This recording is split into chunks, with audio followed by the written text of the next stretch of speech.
start, let's define intellectual dishonesty and intellectual honesty. Intellectual dishonesty is the advocacy of a position known to be false. It's an argument which is misused to advance an agenda or to reinforce one's deeply held beliefs in the face of overwhelming evidence to the contrary.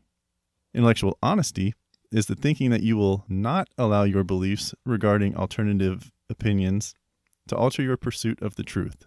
The essential aspect of intellectual honesty is that you'll pursue the truth even if it goes against your own previously held beliefs or narratives, and will hold principles over politics.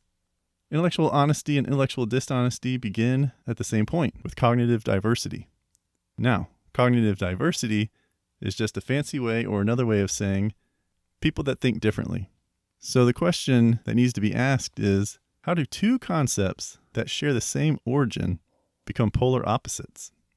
And to answer that, I think we need to take a step back and look at dishonesty more broadly.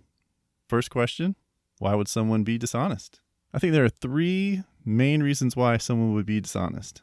Number one, as a way to impress and or entertain others. Number two, as a form of protection, a way to protect others, such as a white lie, a way to protect themselves, to avoid trouble or negative consequences, and as a way to protect their interests, like to receive funding or support. And then the third way, or third reason why someone I think would be dishonest, is as a form of manipulation in order to deceive to get what you want or to gain or maintain power. What are the societal consequences of intellectual dishonesty? Well, let's recap. Intellectual dishonesty is the advocacy of a position that is known to be false, and it is an argument that is misused to advance an agenda or to reinforce one's deeply held beliefs in the face of overwhelming evidence to the contrary. And what does intellectual dishonesty then leave us with? I believe it leaves us without progress because of the resistance to the truth. If someone presents to you overwhelming evidence to the contrary of what you believe, but you choose to still believe what you believe, then there's no progress. The person that's presenting the evidence might as well just go stand over there in the corner and bang their head up against the wall. Nothing is achieved. But what is achieved, nothing in the name of progress is achieved. But what can be achieved is that individual finds like-minded people who believe in the same intellectual dishonesty and continues to spread that and spread it and spread it and spread it and spread it, which is kind of similar to the responsibility argument that I made last week and last episode regarding the responsibility that comes with great power and influence. So again, if you haven't listened to episode 1, go back, listen to it. It's about responsibility and why you should not be reckless with what you say when you have a platform of great power and influence.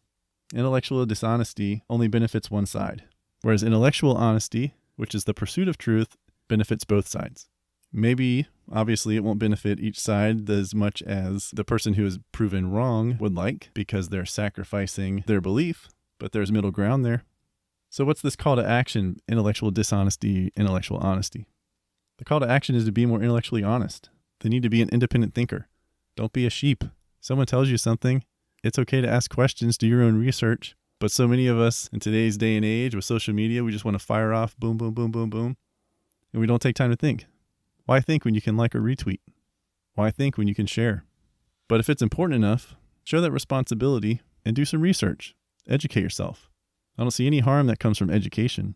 And remember, at the beginning of the episode, I asked, how do two concepts that share the same origin become polar opposites? I believe that's because of selfishness and greed. Both of those drive the determination to get what you want from the disinformation being spread.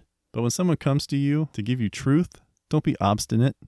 Receive the truth, change your beliefs, and spread that new belief, that newfound truth, to others. Now remember, intellectual honesty is you not allowing your beliefs to alter your pursuit of the truth. Intellectual honesty, you choose to pursue the truth even if it goes against your previously held beliefs or narratives, and it says that you hold principles over politics. So please, pursue truth, pursue intellectual honesty. And when intellectual honesty is applied in a debate, both are pursuing truth and progress is made.